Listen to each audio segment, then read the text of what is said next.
Lisa, the Original Designing Diva.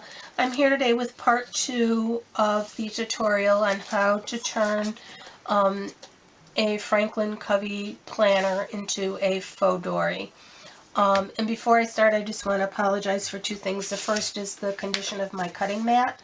It does get a lot of use, and apparently they are not self-repairing when you use a box cutter, as you can see.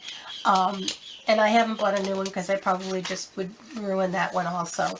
So I apologize for the condition of my cutting mat. And the other thing is my fingernails, if they look dirty, they're not. This one has gold on it, but I've been painting and it's acrylic paint that doesn't come off easily, so I apologize for that too. In the first video tutorial, I had two corrections that I had made after I had done the video, and the first was that the height of your planner should be 8.5 inches. That's the height I usually make my planners, not 8 1/4. I don't know what I was thinking when I did 8 1/4, but it should be 8.5. So I did a remeasurement, and this is my cutting line that I will do for 8.5. And you can see I've cut the two sides and the bottom already, and you can see how it's a nice clean cut compared to the top. This I will cut on camera. The other thing I mentioned in the beginning, I didn't mention it in the video, and I put a little note in the beginning of the first tutorial that if once you cut your leather you like the inside, I'll show you. Some leathers come out really nice. This is a Faux Dori that I'm making for my shop. But you can see the inside of this is nice. It's a nice black suede. So I'm not going to cover the inside of this one because I like the leather. And it's not really stiff, but it has a nice fold to it. So I'm going to leave that one natural. So if when you cut your leather off, you have a nice pristine reverse side of your leather, you can leave it plain if you want. You don't need to do the covering with the cardstock. And like I said, it also depends on the sturdiness of your leather. This is fairly sturdy leather. I could get away with not covering it. I am covering it because the inside is just ugly, and it will look much cleaner and neater with the cardstock. But if your leather is really floppy, you may, but the inside is pristine, you still may want to cover it so your leather has more support and is a little more sturdy as a cover to your Faux Dori. So those are the two things that I mentioned in the first video that I had neglected to actually mention in the video. I made little notes along the way on the video to mention those things. So if you're going to leave your leather plain, I would say just, cut your leather to the size you want, and come back to part 3, which will be, putting the holes in the leather, and I'm not sure if we'll have time threading your elastic. That may be a part 4, I'll have to see. But if you are going to line the inside of your cover, what you'll need is, you'll need a box cutter if you haven't cut your leather yet, a scissors, a ruler to cut your cutting line. I'm going to use my corner rounder to round the corners of my cover and the lining that I put in it after I've got the lining attached. You need a pretty heavy duty corner rounder. This is a We Are Memory Keepers, and even this will not cut all the way through. I have to, it makes a mark, and then I have to finish with scissors to cut the edge off. You can also use, if you don't have a corner rounder, you can also use a pen cap, and you just do it that way. You just, mark your corner. You would just mark your corner like that and then cut it. So you can do it that way if you want. You will need some kind of heat activated, I just wrote on myself, some heat activated adhesive. This is Heat Bond Ultra Hold adhesive. So you'll need a piece of that, and it will need to, you'll need to cover enough to cover your piece of leather. You'll need a piece of cardstock to add on top of that. You'll need an iron, and it needs to be on medium heat, an iron to iron on the adhesive and your cardstock. And I think that's it, all that you're going to need. So these are the pieces that I've already cut off, and you can see the difference in the edging of them. This is the cut edge and this is the raw edge, and you can see the cut edge on the planner. So I'm going to move this aside, and I'm going to cut this edge. I have measured my new cutting line. The other thing I mentioned in the video, the part 1 tutorial, was that if you are going to leave the inside of your leather pristine, to not mark it up like I did. I mean, that would totally ruin it. This one I marked up because I'm going to cover it. But if you are going to leave it uncovered, you'll need to not mark it up like I did. And this is a plastic ruler, but this is a metal edge side.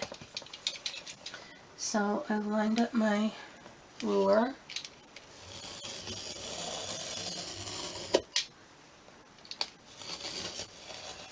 And you can feel when you start to cut through, it hasn't cut through yet.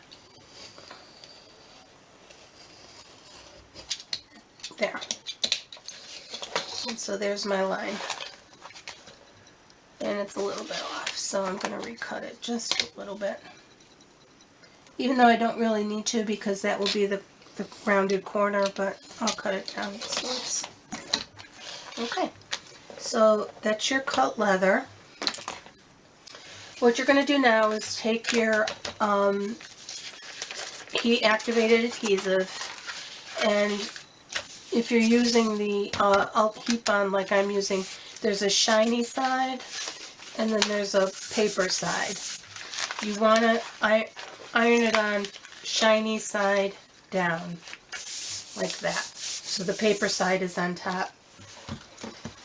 And your iron needs to be on medium heat, so I'm going to get mine up to temperature.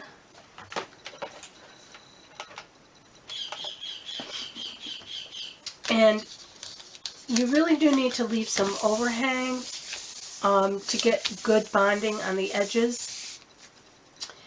But when you, just know when you do, if you go beyond your leather, whatever you're ironing on, the adhesive is going to stick to. So do it on something that you don't care about. The first time I did this, I did it on a towel, and I totally ruined my bath towel. So do it on, like I'm doing it on this, because I don't care. It's a mess anyway. So I'm just waiting for my iron to come up to temperature, which it should shortly. There it goes. And what you need, no water in your iron, a dry iron, and you just slowly, you leave it on for like the count of 8 seconds, and just slowly move it down.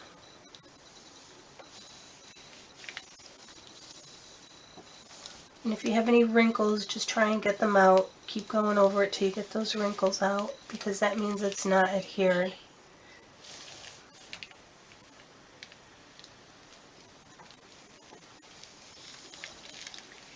And just keep going till you get the whole thing adhered. I like to go over it and then I do the 8-second thing.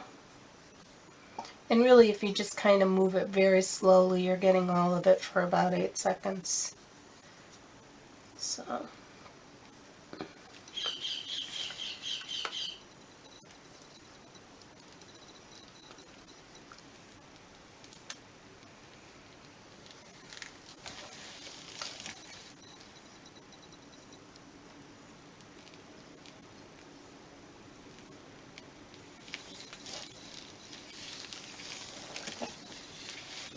Okay, that looks pretty good.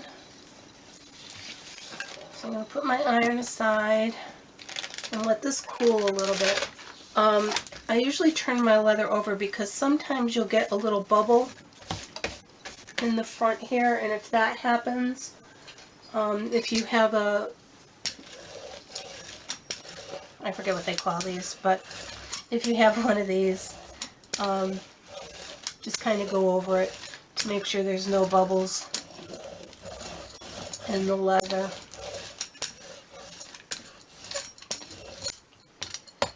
Okay, and just want to let that cool a little bit.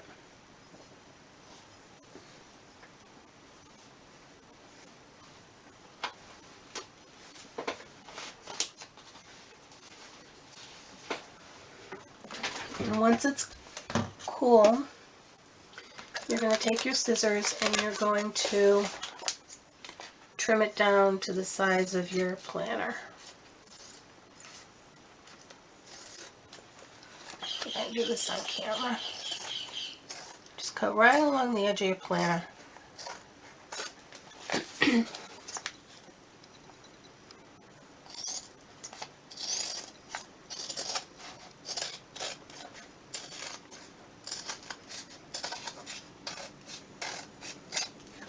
For all four sizes, all four sides.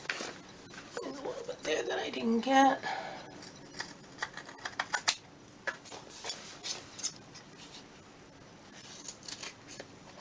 Hopefully I'm on camera with this and it's not blurry. Okay, almost done.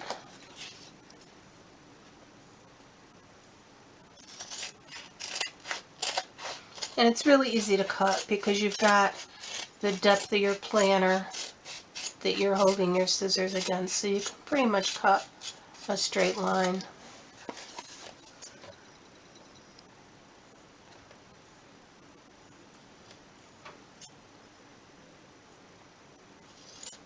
Little pesky piece here. Okay. And this you can just throw away. It's not any good. And you need to find the separation between the paper. See how the paper is separated? And just pull it off. And I don't know if you can see the covering on there. It's like a shiny plastic covering. Okay. So now you're going to take your cardstock and you're going to put whatever you want on is the inside cover you're going to put facing up. And take your iron again on medium heat and just run it over the cardstock. And you may get some marking on your cardstock, but I'll show you how to take care of that.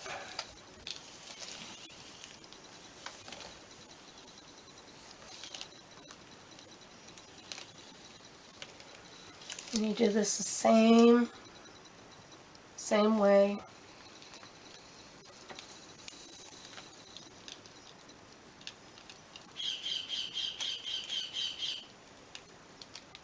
Just take your time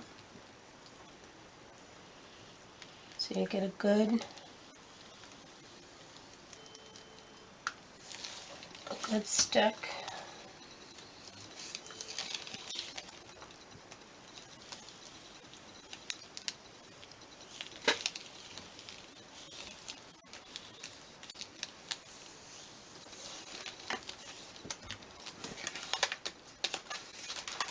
And then I kind of just look at the test of my corners.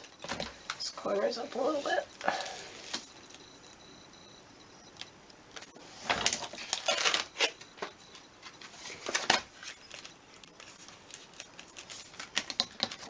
And it needs a little more. It's not quite totally stuck.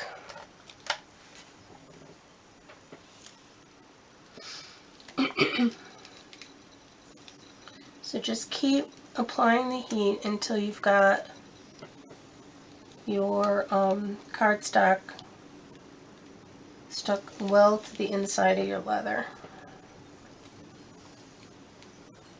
And I've done this on all different kinds of leather. It does not harm the leather. I've not had it do any harm to any of the leathers I have done this with.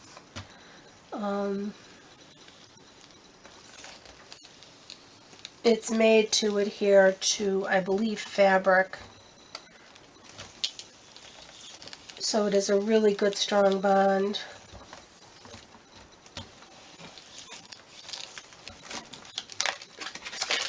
Check it one more time.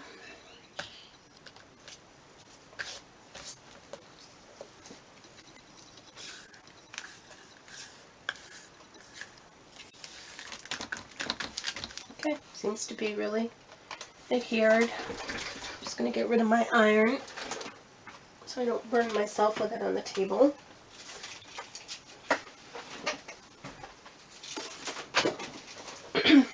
And again, let it cool. And if you want to, brayer, that's what this is called. I knew it would come to me eventually. If you want to go over it with your brayer, you can, just to make sure. I usually do, just to get out any bubbles that might be in there and make sure you got a good solid stick.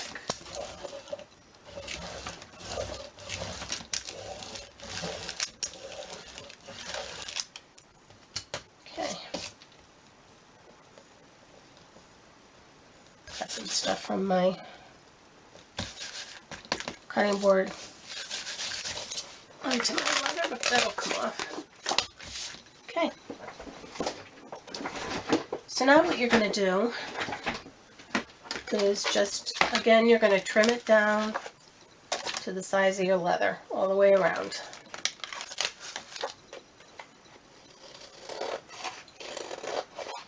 And again, it's really easy to get a nice straight cut because you've got the thickness of your leather to work against. And the other thing I just want to say is when you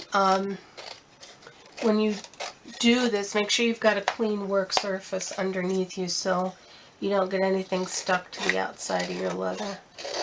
This isn't a very clean work surface, and I can't tell if it's stuck or just something that's on there, but you don't want stuff stuck to the outside of your leather from the heat.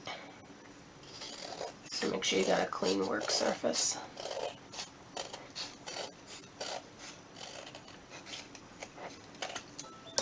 Okay, there you go.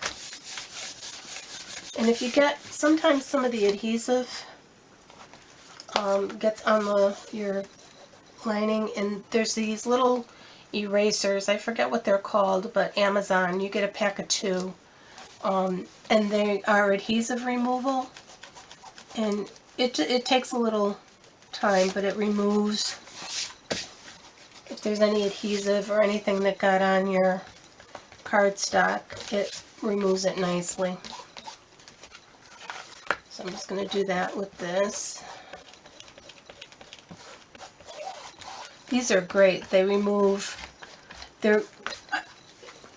if you get glue on your paper, no matter what kind of glue you're using, it always leaves a mark. I don't care if it's supposed to dry clear or what they say it's going to do, it always leaves some kind of a telltale sign.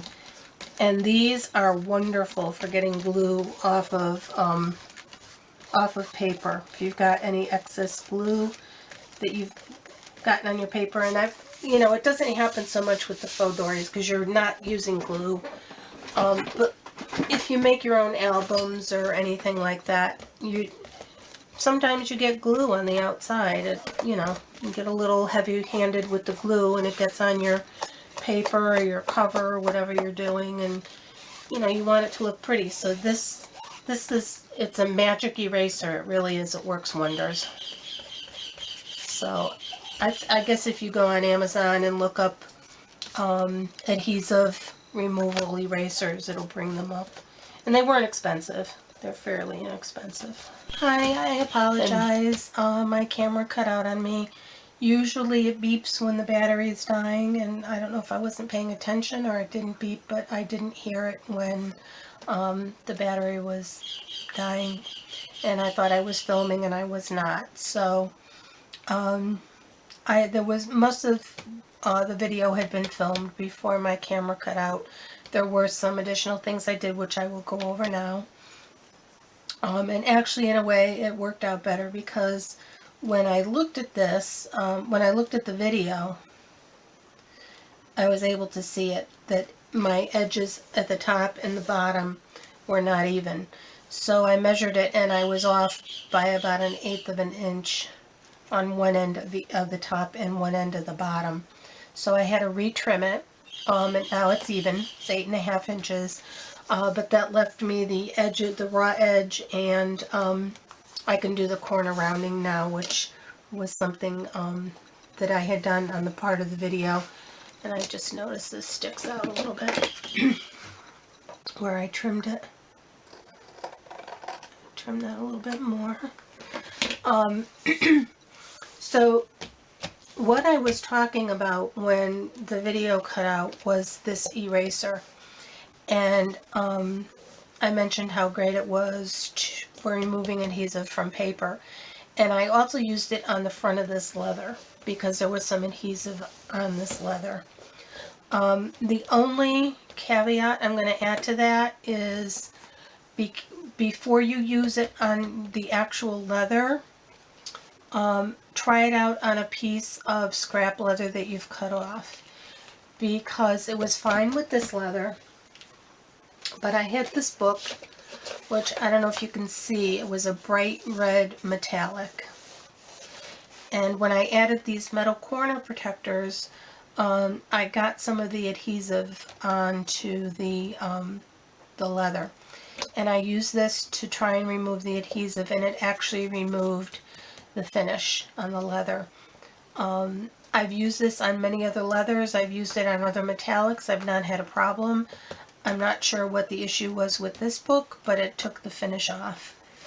And at that point, there was not much I could do I can't refinish it. So instead of just wasting the book, I did a few techniques to it, and I spray painted it. That's why my hands are paint. I spray painted it and then highlighted with Martha Stewart Gold acrylic paint, and I distressed it and did some other things to make the leather look really old. And I actually like it much better than the bright red metallic. But that's just my little caveat. I was able to make adjustments in this book, and it turned out better than I like the original. But if you are going to use it on a leather, try it out on a scrap piece first, just to be sure. And then what I had done on the video was round my corners, and I finished the edges with the Distress ink. Now, you can leave your corners square. That's absolutely fine. I personally just like the rounded corners better, so that's how I tend to finish my books. But if you want to leave them square, be my guest. Leave them square. But I'm going to finish rounding these corners that I had to recut. And surprisingly, this cut pretty much through the leather. I was kind of surprised at that. It just left, this is the lining that was on the inside of the leather that I covered. And so I'm just going to trim that off. I'm just going to trim those fibers off with the scissors. I'm not going to cut the leather. I'm just trimming those fibers.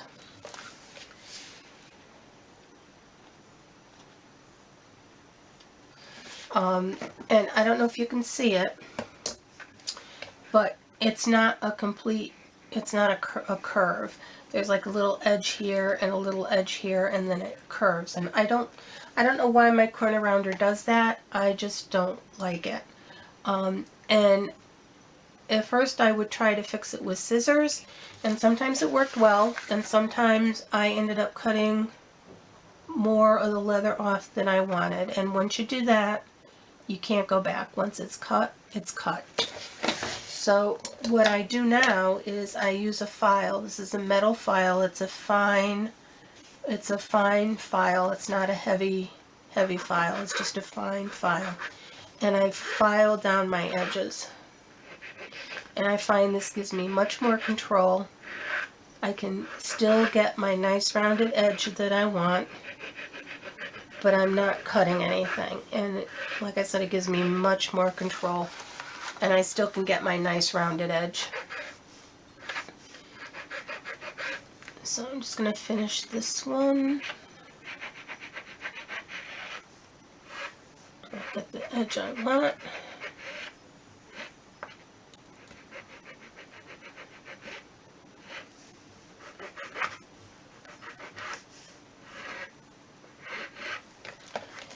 And again, this is an optional step if you don't want to do this, but I'm going to finish my edge with Distress ink.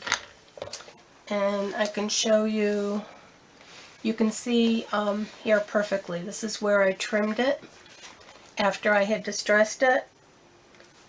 And you can see the difference in the edge, hopefully. This is white, and this is, it just looks like black leather attached to the red leather. So I just think it's a neater look to the edge of the album. So I'm just going to do this one where I had to retrim it. And I'm going to do this edge a little bit more.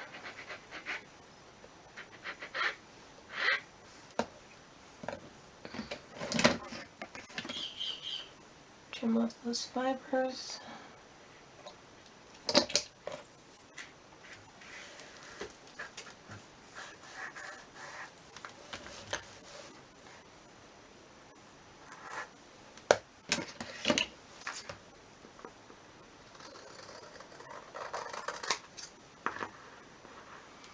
It also, sometimes you can't see that you still got some overhang of cardstock, and that kind of gives you a better idea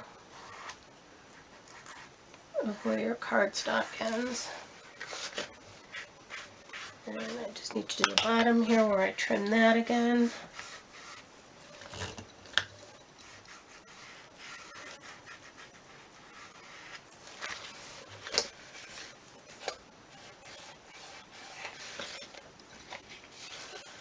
And you don't, I use black soot. If you used a color cardstock on the inside, you could use a distress ink that matches the color of your cardstock. That would look pretty. Or if if you're not using, if you're using black, I think black is the best. But if you're not using black, if you're using a different cardstock and you want a more vintage look, you can use something like vintage photo or old paper and get more of a vintage look to your edges. But that was all I did on the part of the video that cut out. And so hopefully, this was instructional and was easy to follow. I thank you for watching. I am going to now do part 3. And I'm not sure if there'll be a part 4. If there's a part 4, I will do part 4 also. So when I upload these videos, they'll all be there together, so you can move from one to the other without having to wait. And that way you can get your project done. So I thank you for watching. I will see you in part 3.